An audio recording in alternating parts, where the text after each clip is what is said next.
Hello friends, welcome to my YouTube channel. आज हम लोग हरतालिका तीज व्रत कथा सुनने जा रहे हैं। तो चलिए शुरू करते हैं व्रत कथा। भादो माह के शुक्ल पक्ष की तृतीया को हरतालिका तीज का पर्व मनाया जाता है। कुंवारी कन्याएं महिलाएं अपने इच्छित वर की प्राप्ति के लिए तथा अपने सुहाग की रक्षा के लिए, परिवार के सुख समृद्धि के लिए व्रत करती हैं। पार्वती जी ने भोलेनाथ को वर के रूप में प्राप्त करने के लिए ये व्रत किया था।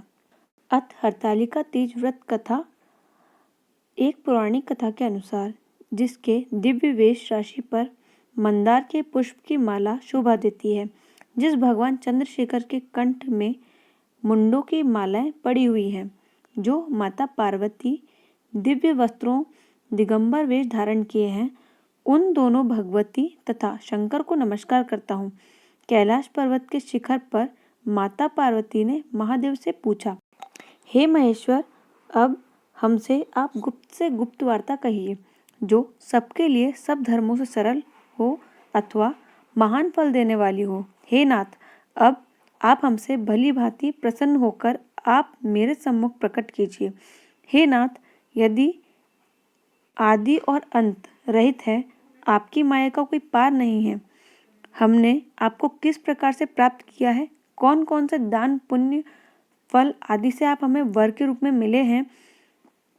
तब महादेव जी बोले, देवी सुनो, मैं उस व्रत को करता हूँ जो परम गुप्त है, मेरा सर्वस्व है।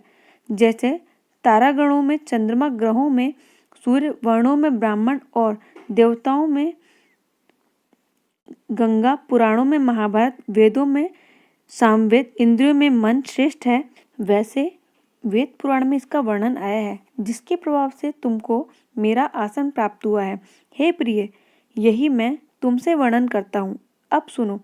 भादो मास के शुक्ल पक्ष को हस्त नक्षत्र तृतीया तीज के दिन इस व्रत का अनुष्ठान करने से सब पापों का नाश हो जाता है। हे देवी सुनो, तुमने पहले हिमालय पर्वत पर इस व्रत को किया था, जो मैं तुम्हें सुनाता हूँ। पार्वती जी कहती हैं, इस व्रत को मैंने किस लिए किया था, वह सुनने की इच्छा है, सो कहिए।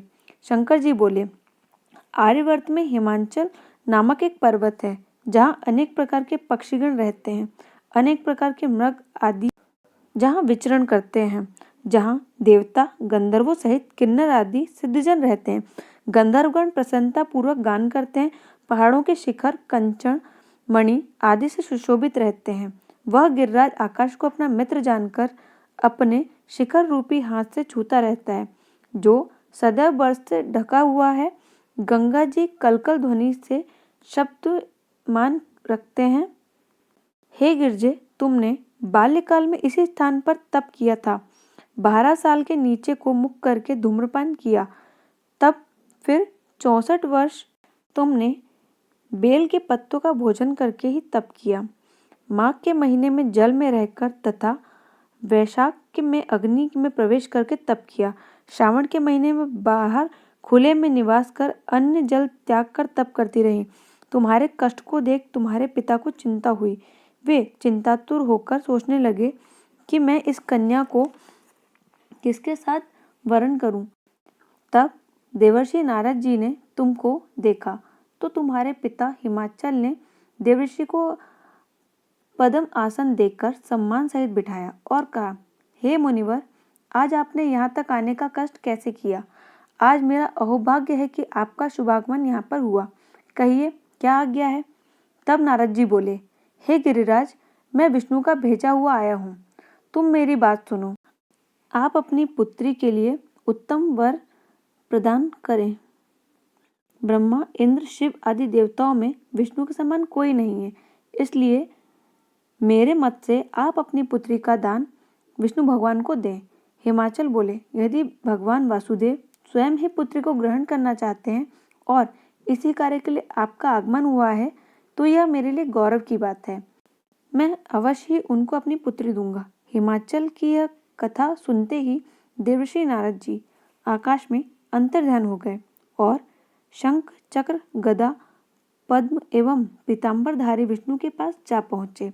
नारद जी ने हाथ जोड़कर भगवान विष्णु से कहा, हे प्रभु, आपका विवाह कार्य निश्चित हो गया है।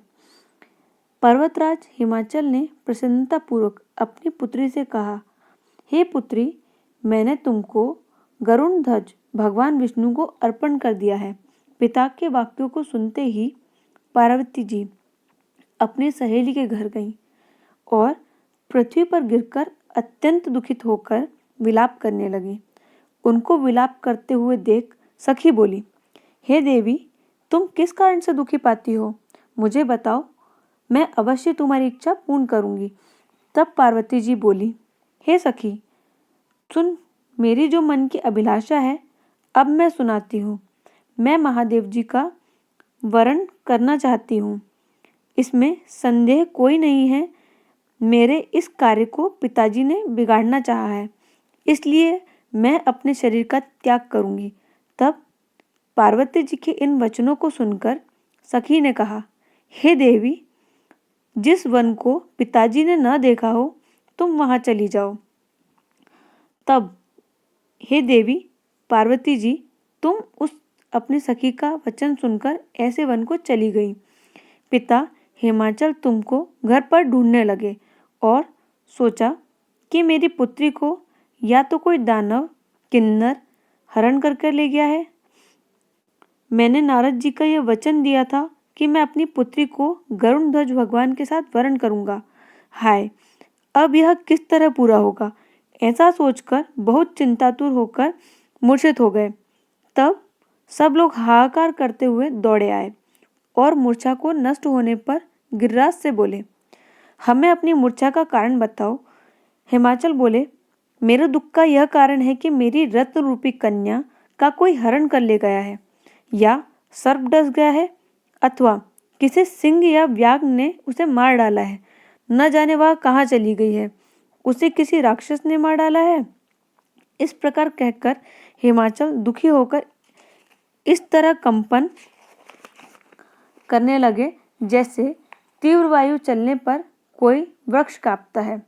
तत्पश्चात हे पार्वती, तुमको गिरिराज सखियों सहित घने जंगल में ढूंढने निकले।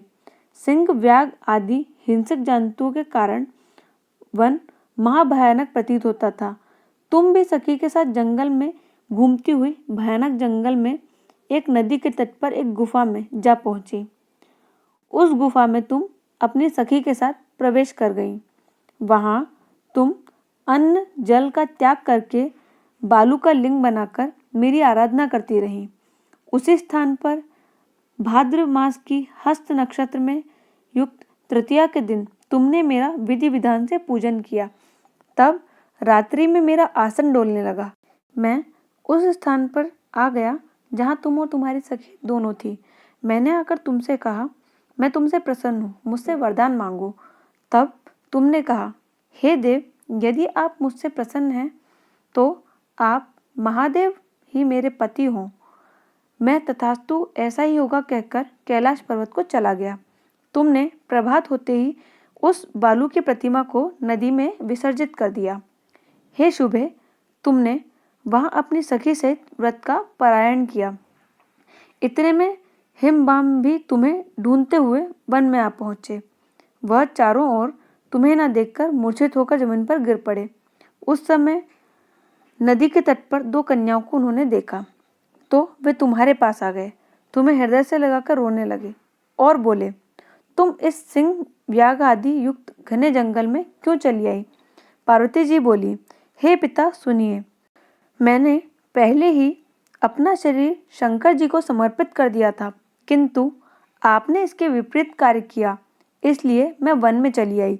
ऐसा सुनकर हिमवान ने फिर तुमसे कहा कि मैं तुम्हारी इच्छा के विरुद्ध यह कार्य नहीं करूँगा। तब वे तुमको लेकर घर आए और तुम्हारा विवाह हमारे साथ कर दिया। हे प्रिय, उसी व्रत के प्रभाव से तुमको यह मेरा अर्धासन प्राप्त हुआ है। इस व्रत के रास को मैंने अभी तक किसी के सम्मुख वर्णन नहीं किया है। हे देवी, अब मैं तुमको बताता हूँ, सो मन लगाकर सुनो। इस व्रत का नाम हरतालिका तीजी क्यों पड़ा? तुमको सखी हरण करके ले गई थी, इसलिए इस व्रत का हरतालिका नाम पड़ा।